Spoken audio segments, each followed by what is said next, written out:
पिछले ज़माने का जिक्र है। किसी गांव में एक लोहार और उसका बेटा रहते थे। एक दिन बेटा अपने बाप से कहने लगा, अब्बा अब्बा मेरे लिए एक छुरी बनाओ जिसकी धार बहुत तेज़ हो। बाप ने कहा, बेटा छुरी भली ना कठारी, ये तो बताओ तुमने छुरी का करना क्या है। बेटे ने गोल मोल सा जवाब दिया, बस अब्बा मुझे छुरी चाहिए। आखिर बेटे के बेहद इसरार पर बाप ने लोहे की छुरी बना दी। जब बेटे के हाथ में हथियार आ गया तो वो शेर हो गया।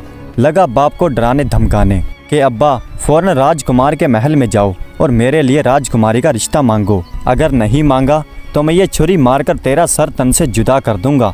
लोहार बेचारा ये सुनकर थरथर कांपने लगा। लड़के की आंखों में खून उतरा हुआ था। लोहार उस घड़ी को कोसने लगा जब उसने बेटे को छुरी बनाकर दी थी। अब सोचने लगा कि करूं तो क्या करूं, उधर कुआ इधर खाई।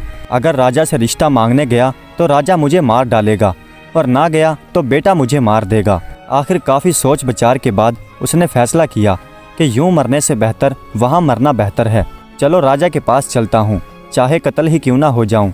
बात तो हो जाएगी कि लोहार राजा से रिश्ता मांगने आया था।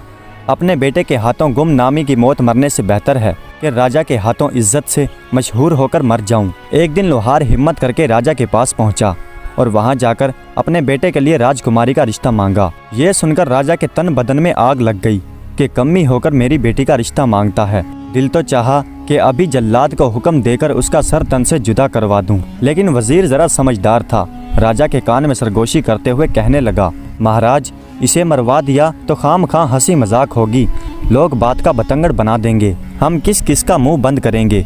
अक्लमंदी यही है कि हम किसी तरह से इसे टाल दें, सांप मरे और लाठी भी ना टूटे। हम इससे ऐसा सवाल कर डालते हैं कि जिसका जवाब ये सारी ज़िंदगी भी ढूंढ नहीं पाएगा। अगर गुड़ देने से ये मर जाए तो जहर क्यों दीजिए।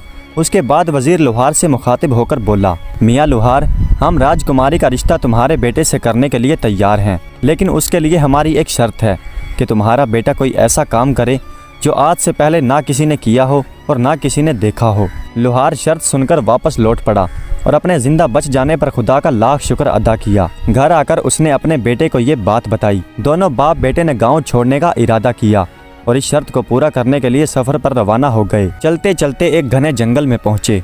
क्या देखते हैं कि एक आदमी शरी यानी शीरस के दरख्त के नीचे बैठा है। जमीन पर चारों तरफ शरी के पीले पीले फूल बिखरे हैं। आदमी ने चूल्हे में अपनी टांग डाल रखी है और पैर में से तड़ातड़ आग के शोले निकल रहे हैं। चूल्हे पर खोलते हुए तेल की कड़ाही रखी है और वो पकोड़े तल तल कर खा रहा है। लोहार और उसके बेटे ने जब ये अजीब मंजर देखा तो वो हैरान हो गए और एक दूसरे से कहने लगे, ये काम तो